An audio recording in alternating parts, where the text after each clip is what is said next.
I'm Anthony Qaiyum, president and co-owner of Merz Apothecary in Chicago, Illinois.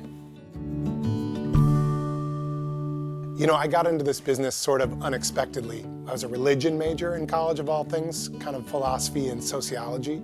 And this was in the late 90s, and I did an internet startup.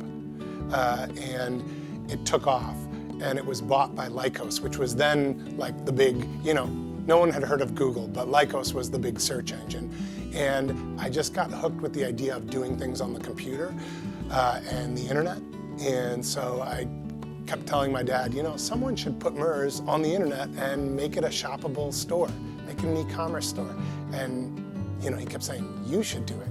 And I called him up one day and just said, were you serious? Should I do it? Can we do it? And he said, yeah, I'll give you some money to start the website and you start it and we'll see if we can make something of this. And we did, but I would say I realized somewhere along the way as the dot-com bubble was bursting that I should join the business and take over, because it's one thing to say you want to turn a business into e-commerce, it's another thing to actually do it and run a business. So I had to become a retailer, and here I am 27 years later.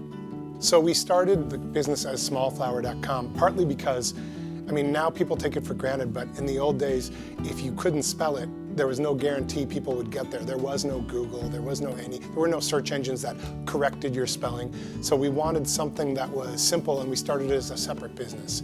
And it started to take off, and we ended up combining them, but Small Flower already kind of had a life of its own, so we just kept it as the e-commerce brand of Merz Apothecary.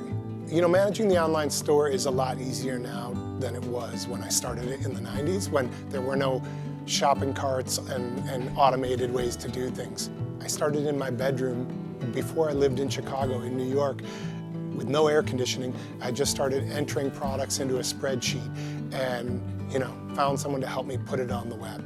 And so I would say, if you're asking for advice on how to do it for other retailers, it's start small, pick your best sellers, find a good platform, and just start putting them on slowly.